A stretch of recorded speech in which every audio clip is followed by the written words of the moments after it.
Hi hello வணக்கம். இன்னைக்கு நம்ம என்ன டாபிக் பேச போறோம் அப்படின்னு பார்த்தீங்கன்னா, இதுக்கு முன்னாடி 1 year of ஜெயிலர்னு பேசியிருப்போம். அதுக்கு வந்து நல்ல ரெஸ்பான்ஸ் கொடுத்துருந்தீங்க. திருப்பி அந்த மாதிரியான ஒரு டாபிக் தான் 2 years of திருச்சிற்றம்பலம் வந்து இப்போ ரீசெண்டாக ரீவாட்ச்லாம் போட்டிருப்பீங்க. நம்ம நித்யா மேனன் அவர்களுக்கு அவார்டு கிடைச்சதுக்கப்புறம் திருப்பி ரிலீஸ்லாம் போடுவாங்கன்னு நினைக்கிறேன். வெயிட் பண்ணி பார்க்கலாம். இப்போ அந்த படத்தோட சில விஷயங்கள் வந்து பேசலாம். எனக்கு என்ன பிடிச்சிருந்துச்சு அப்படின்ற டாபிக் தான் பேசலான்னு பார்த்தேன். பேசுறேன். கண்ணிலேயே சொன்னாடி வார்த்தையில் இல்லை. இப்போ எனக்கு திருச்சிற்றம்பலம் அப்படின்னு சொல்லும்போது ஞாபகம் வருது வந்து சோபனா தான் எல்லாரும் மாதிரி. ஆனால் வந்து திருவோட லைஃப் வந்து எனக்கு ரொம்ப பிடிக்கும். என் லைஃப் ரொம்ப சிம்பிளான லைஃப், க்ளோஸ் ரியாலிட்டியா இருந்துச்சு அப்படின்னே சொல்லலாம். ஏன்னா வந்து நம்மளே வீட்டில் சண்டை போட்டோம் அப்படின்னா என்ன பண்ணுவோம், அப்பா வந்து நம்மள்ட்ட ஆசைப்படுறாரா, அதனால நம்ம செய்யக்கூடாது அப்படின்ற மாதிரி தான் இருப்போம். அதாவது அவரோட கனவுகளை வந்து நம்ம சிதைக்கிறோம் அப்படின்ற மாதிரி. லேட்டரா தான் அதில் சொல்லியிருப்பாங்க வந்து இல்லை அவன் லைஃப் அவனே கெடுத்துக்கிறான், அப்பா கனவு அழிக்கிறேன் அப்படின்னு நினச்சிட்டு அவன் லைஃபே கெடுத்துக்கிறான்ற மாதிரி தான் அந்த கதை போகும். அவ்வளோ க்ளோஸ் ரியாலிட்டியா இருக்கும். சொமோட்டோ ஓட்டுற மாதிரியான சில சீக்வன்ஸ்லாம் இருக்கும். அந்த ஸ்கூட்டி வச்சு ஓட்டிட்டு இருப்பாப்ல. அந்த மாதிரி நம்ம எத்தனை பேர் வந்து சில பார்ட் டைமாக அது பார்த்துட்டு இருப்போம். இந்த மாதிரி லவ் செட் ஆகாது, டக்குன்னு ஒரு பொண்ணு நோ சொல்லிடுச்சுன்னா கொஞ்ச நாள் அப்படியே லவ் ஃபெயிலியரில் இருப்போம், சரக்கு போட்டு அப்படியே கிடப்போம். அது வந்து ஒரு மிடில் கிளாஸ் பையன் பாயிண்ட் ஆஃப் வியூல வந்து சில விஷயங்கள் வந்து சொல்லியிருப்பாங்க. அதாவது அவங்க வந்து ஃப்ரெண்டாக பேசுகிறாங்களா இல்லை வந்து இந்த கேஷுவாலிட்டி இப்போலாம் நிறையா இருக்கே, சிச்சுவேஷன்ஷிப் அது இதுன்ட்டு அந்த மாதிரியான கலாச்சாரத்தில் வளராத ஒரு பையன் அவன் வந்து என்ன பண்ணுவான், ஒன்றுமே தெரியாது, கேஷுவலாக பேசினா கூட அதை லவ்னு நினச்சிட்டே போய் பழகக்கூடிய ஆட்கள் போய் பேசி அவங்க நோ அப்படின்னு சொன்னதுக்கப்புறம் அதை ஒரு வெக்ஸ் ஆகி அப்படி சுற்றிக்கிட்டு இருப்பாப்புல. அதுக்கப்புறம் ஊருக்கு போவாப்புல. நம்மளே ஊருக்கு போகிறப்ப அங்கே இருக்கிற தாவணி போட்ட பெண்களை பார்த்து விட்டு காதல் என்று நினைத்து கொண்டு அந்த மாதிரி அந்த பக்கம் ஒரு லவ் ட்ராக் அப்படியே ஓடிக்கிட்டு இருக்கும். ஆனால் அங்கேயும் வந்து தனுஷ் எல்லா படங்களையும் எப்படி ஏமாறுவாரோ அதே மாதிரி இந்த படத்துலையும் ஏமாறப்பட்டு அப்படியே ஒரு ஜாலியாக போய்கிட்டு இருக்கோம். இந்த மாதிரி பல சிறு சிறு கதைகள் நம்ம லைஃப்பில் நடந்த மாதிரி அந்த படத்தை வந்து எடுத்திருப்பாங்க. அதில் வர டைலாக்ஸுமே நீங்கள் நோட் பண்ணீங்கன்னா நமக்கு க்ளோஸ் டு ரியாலிட்டியாக இருக்கும். இந்த மாதிரி நீ என் ஜென்ரேஷன் தானே இப்படி பேசுகிற அப்படின்னு சொல்லிட்டு நம்ம அக்கா பேசுவாங்க. அதுக்கு நம்ம தனுஷ் ஐயா சொல்லுவார், வயசுக்கும் வாழ்கிற வாழ்க்கைக்கும் சம்மந்தமே இல்லை, உன்னோட உலகம் வேற என்னோட உலகம் வேற அப்படின்னு சொல்லும்போது வந்து எவ்வளோ பேர் வந்து அதை ரிலேட்டபுளாக ஆக்கிக்கிட்டு இருந்திருப்பாங்க அப்படின்றது தெரில. ஏன்னா தியேட்டர்லேயே வந்து அந்த எமோஷன் வந்து அழகாக கன்வே ஆச்சு. மீண்டும் நமக்காக பிறந்தவள் பிரியா பவானி சங்கர் எப்படின்னு நம்பிக்கொண்டு நம்ம தனுஷ் சார் போய் பேசுவார் இல்லையா, அந்த இடத்துல கூட அவர் நம்பர் கேட்பார். எதுக்கு நம்பர் அப்படின்னு அவங்க கேட்பாங்க. இல்லை டச்சில் இருக்கலாம், நம்ம ஏன் டச்சில் இருக்கணும், ஒரே வாரத்தில் போட்டு உடச்சிருவாங்க அதை. அப்போ வந்து நம்ம நித்யாமன் போகிற அந்த லாங் ஷாட் இருக்கும், அதுவுமே வந்து நல்லாயிருக்கும். நான் அங்கே வெயிட் பண்ணுறேன், அதை தனியாக பேசணும் அப்படின்னு சொல்லிட்டு அவங்க ஒரு பக்கம் போவாங்க. அதுக்கப்புறம் தான் லேட்டராக அவங்க லவ் பண்ணுறாங்க அப்படின்னு தெரியும் போது அவங்க பண்ண விஷயங்கள்லாம் நமக்கு வந்து ரீகால் ஆகி அது ஒரு பக்கம் எமோஷனாக இருக்கும். இப்போ லவ்வை வச்சுக்கிட்டு திருவோட லவ்வுக்கே வந்து ஹெல்ப் பண்ணுறாங்க நம்ம நித்யா மேனன் அப்படின்ற போது அந்த எமோஷனும் அழகாக கன்வே பண்ணியிருப்பாங்க. ஐ லவ் யூ சொன்னாலா. மித்ரன் ஜவஹரை பற்றி சொல்லணும் அப்படின்னா அவர் வந்து யாரடி நீ மோகினி வந்து இங்கே எடுத்தார். அந்த தெலுங்குல வந்து நம்ம செல்வராகவன் எடுத்திருப்பாரு. இங்கே அவரோட அசிஸ்டன்ட் தானே, அதனால அதை வச்சு எடுத்தாங்க. யாரடி மோகினி வந்து இங்கே பயங்கரமாக ஒர்க் அவுட் ஆச்சு, நம்ம கண்டிப்பாக பார்த்துருப்போம். இவனோட மியூசிக் பயங்கரமாக இருக்கும்.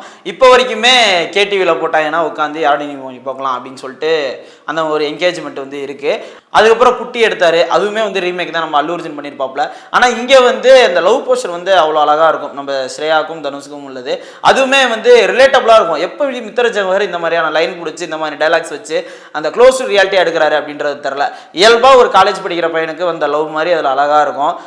இன்னொருத்தவங்களை லவ் பண்ணாலுமே அந்த லவ்க்கு சப்போர்ட் பண்ணி ஒரு விஷயம் கொண்டு போயிட்டு இருப்பாரு. கடைசியில் தான் அவங்களுக்கு தெரியும் வந்து தனுஷ் தான் கரெக்ட் அப்படின்ற ஒரு விஷயம் கிளைமேக்ஸில் ஒன்று வச்சிருப்பாரு. நானும் மனுஷன் தான், எனக்கும் ஃபீலிங்ஸ் இருக்குது, எல்லாத்தையும் விளையாட்டாக எடுத்துப்பான்னு நினச்சியான்னு அந்த கிளைமேக்ஸில் பேசக்கூடிய வசனங்கள் வந்து அவ்வளோ பாதிப்பை கொடுத்துச்சு அப்படின்னே சொல்லலாம். அந்த யதார்த்த எழுத்து தான் வந்து அவருக்கு வந்து ஒரு பயங்கரமாக ஒரு ஸ்ட்ராங் அப்படின்னே சொல்லலாம். அடுத்து தான் உத்தமபுத்திரனும் வந்து காமெடி ட்ராக்குக்கும் லவ் போர்ஷனுக்கும் வந்து ஒரு பீக்கான ஒரு விஷயம் அப்படின்னே சொல்லலாம். விவேக் சாரே ஒரு இன்டர்வியூவில் வந்து சொல்லியிருப்பாரு, நான் உத்தமபுத்திரன் பண்ணும்போது அது என்ன கேரக்டர் அப்படின்னே எனக்கு தெரில. ஏன்னா வந்து பெருசாக டைலாக் கிடையாது, எப்போவுமே அந்த ஷாக்லேயே இருப்பாப்புல, அந்த பின்னாடி அந்த பேக்ரவுண்ட் ஓடும், அவ்வளோதான் அந்த கேரக்டர் இருக்கும் அப்படின்னு நினச்சேன். ஆனால் தேட்டரில் பயங்கரமான ஒரு ரெஸ்பான்ஸு, நம்மளை ஏமாத்துறாங்க, நான் எழுதின ஸ்டோரி தான் ஆனால் வந்து எனக்கே தெரியாமல் பல ட்விஸ்ட் வைக்கிறாங்கப்பா அப்படின்ற வரும்போதெல்லாம் எப்படி இந்த கேரக்டர் யோசிச்சு எழுதினாரு அப்படின்றதே வந்து பயங்கரமாக இருந்துச்சு. விவேக் சாரே வந்து பாராட்டியிருப்பாரு. அவரே வந்து மித்ரன் ஜவஹர் வந்து ஒரு நல்ல டேரக்டராக வரக்கூடிய ஒரு ஆள், பல விஷயங்களை வந்து நம்ம விவேக் சார் வந்து பாராட்டி பேசியிருப்பாரு. அப்படியே கட் பண்ணால் அடுத்து திருச்சிற்றம்பலம் தான். நடுவில் என்ன ஆனார், என்ன படம் பண்ணார், யார்கிட்ட இருந்தார் அப்படின்றதே தெரியலை. ஆனால் வந்து அவரோட படங்கள் மட்டும்தான் நம்மள்ட்ட வந்து பேசிக்கிட்டே இருந்துச்சு. அடுத்து இப்போ 2 வருஷம் ஆனாலுமே இப்பயும் நம்மளை பேச வைக்குது அப்படின்னா அவரோட அந்த ரைட்டிங்கும் அந்த அவரோட கேரக்டர்ஸும் தான். அதுக்கப்புறம் இந்த படத்துக்கு ஒரு முக்கியமான ப்ளஸ் என்ன அப்படின்னு கேட்டிங்கன்னா மியூசிக் அப்படின்னே சொல்லலாம். ஏன்னா வந்து DNA இஸ் பேக் அப்படின்னு சொல்லும்போது சரி திருப்பி உங்க கூட்டணி சேர்ந்து எந்த மாதிரியான ஒரு படமா இருக்கும் அப்படின்னு சொல்லிட்டு மக்களிடையே பயங்கர ஒரு எதிர்பார்ப்பு இருந்துச்சு அப்படின்னே சொல்லலாம். ஏன்னா அப்படி கிளாசிக்கான ஆல்பம்ஸ் வந்து இவங்க 2 பேரும் சேர்ந்து கொடுத்துருக்காங்க. அப்போ வந்து தாய்க்கிழவி தான் வந்து ஃபர்ஸ்ட் சிங்கிளா ரிலீஸ் ஆகுது. நம்ம சதீஷ் மாஸ்லாம் வந்து கேமியோ மாதிரி ஒரு ப்ரோமோ மாதிரி ஒன்று பண்ணியிருப்பாங்க. சரி என்னடா பாட்டு தாய்க்கிழவி பெருசா நல்லா இல்லையே, என்ன இந்த படத்துக்கு ஒட்டுமா அப்படின்னு இருந்துச்சு. ஆனால் தேட்டரில் வந்ததுக்கப்புறம் அந்த பாட்டு வந்து பயங்கரமாக கொண்டாடப்பட்டுச்சு. எங்கே பார்த்தாலும் தாய்க்கிழவின்னு தான் பாடிட்டு கிடந்தாங்க. அந்த மாதிரி எல்லா பாடலுமே வந்து தேட்டரில் பயங்கரமாக கொண்டாடப்பட்டுச்சு. முக்கியமாக தேன்மொழி வந்து நம்ம யாருமே மறந்துருக்க மாட்டோம். நம்ம சந்தோஷ் நாராயணன் வந்து பாடியிருப்பாரு. அவரோட வாய்ஸுக்கு ஒரு அடிமையான ஆட்கள் வந்து இங்கே இருக்கிறாங்க. சார் நீங்கள் பாடுங்க சார், நான் கேட்டுக்கிட்டு இருக்கேன் அப்படின்ட்டு. அந்த டாவியா சாங் வந்து கேட்டிருப்பீங்க. அது வந்து ஒரு லவ் ஃபெயிலியர் பாட்டுக்கான ஒரு ஸ்டாண்டர்ட் மாதிரி அனிருத் வந்து சந்தோஷ் நாராயணன் வச்சு பண்ணியிருந்தாரு. அந்த மாதிரி அனிருத் வந்து 4 பாடல்கள் வந்து நம்ம சந்தோஷ் நாராயணன் வாய்ஸில் பாடியிருந்தாலுமே ஒன்னொன்னு ஒரு ஜானர்.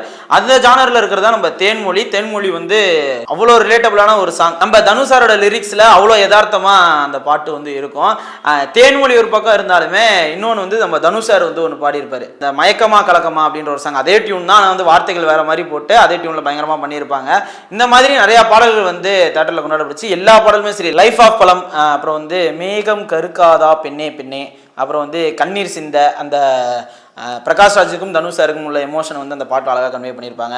அதுக்கப்புறம் வந்து தாங்காத பரம் நம்ம அனிருத் வெர்ஷன்லேயும் இருக்கும், நம்ம தனுஷார் வெர்ஷன்லேயும் இருக்கும். படத்தில் வந்து அது செம்ம சர்ப்ரைஸ். அந்த கிளைமாக்ஸ் கிட்ட வரும்போது தனுஷ் சார் வாய்ஸில் வரும். எல்லாருமே அனிருத் வாய்ஸில் வரப்போகுது அப்படின்னு சொல்லிட்டு வெயிட் பண்ணிட்டு இருப்பாங்க. அப்போ வந்து தனுஷ் சார் சர்ப்ரைஸாக அந்த பாடல் கொடுத்துருப்பாரு. இது வந்து அந்த வருஷத்தோட பெஸ்ட் ஒரு என்டர்டைனர் படம் அப்படின்னே சொல்லலாம். இப்போ வரைக்குமே அதை ரீவாச் பண்ணிட்டு இருக்காங்க. எனக்கு தெரிஞ்ச கூடிய சீக்கிரம் அது ரீரிலீஸ் வரும். இந்த படத்துக்கு 2 நேஷனல் அவார்டு வந்து கொடுத்துருக்காங்க. அந்த மேகம் கற்காதே படத்துக்கு வந்து பெஸ்ட் கோரியோகிராஃப் வந்து நம்ம ஜானி மாஸ்டருக்கும் சதீஷ் மாஸ்டருக்கும் வந்து கொடுத்துருக்காங்க. அதுக்கப்புறம் பெஸ்ட் ஃபீமேல் ஆக்டர் அப்படின்னு சொல்லிட்டு நம்ம நித்யா மேனன் அவர்களுக்கு வந்து கொடுத்துருக்காங்க. சோபனா அப்படின்ற கேரக்டர், அதை யாருமே மறந்துருக்க மாட்டீங்க. இப்படி ஒரு கமர்ஷியல் என்டர்டைனர் படத்தில் வந்து ஒரு யதார்த்த ஆக்டிங்னாலையும் ஒரு பெஸ்ட் கொரியோகிராஃபரையும் வந்து 2 நேஷனல் அவார்டு வந்து இந்த படம் வாங்கியிருக்கு. இப்படி இவ்வளவு விஷயங்கள் பண்றதுக்கு ரொம்ப முக்கியமான ஒரு விஷயம் வந்து இந்த படத்தோட கேஸ்டிங் அப்படின்னே சொல்லலாம். அவ்வளோ யதார்த்தமா இருந்துச்சு. இந்த அப்பா பையன், அப்புறம் வந்து நம்ம பாரதி ராஜா தாத்தா, நித்யா மேனனோட கேரக்டர், அவங்க அம்மா அப்பா, அவங்களுக்குமே வந்து பயங்கரமான ஒரு ரோல் கொடுத்துருப்பாங்க. பிரியா பவனி சங்கர் கேமியோ இருந்தாலும் அவங்களுக்கு ஒரு இது, அப்புறம் நம்ம ராஷி கண்ணா ஒரு சூப்பரான ஒரு கேமியோ, எல்லாரும் கேமியோ தான் படத்தில்.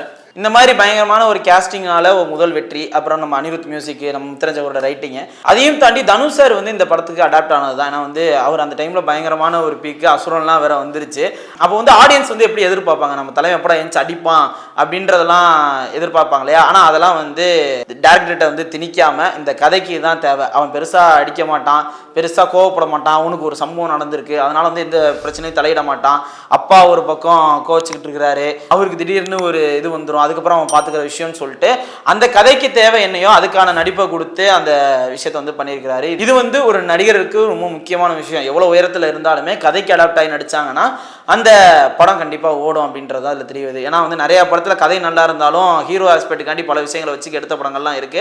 அதை வந்து நம்ம தனுஷார் வந்து ஒருபோதும் செய்யலை அப்படின்றதான் இது மூலயமா தெரிய வருது. இப்படி கொண்டாடி தீர்த்த திருச்சிற்றம்பலம் வந்து 2 வருஷம் ஆயிடுச்சு அப்படின்ற போது போனதே தெரியல. ஏன்னா இப்போ வரைக்கும் அந்த படம் பார்த்துட்டு இருக்கோம். இந்த படத்தை நீங்கள் எத்தனை தடவை வந்து பார்த்தீங்க, தேட்டர்லையும் சரி இல்லை இப்போ ரீவாச் பண்ணிட்டு இருக்கிறவங்க?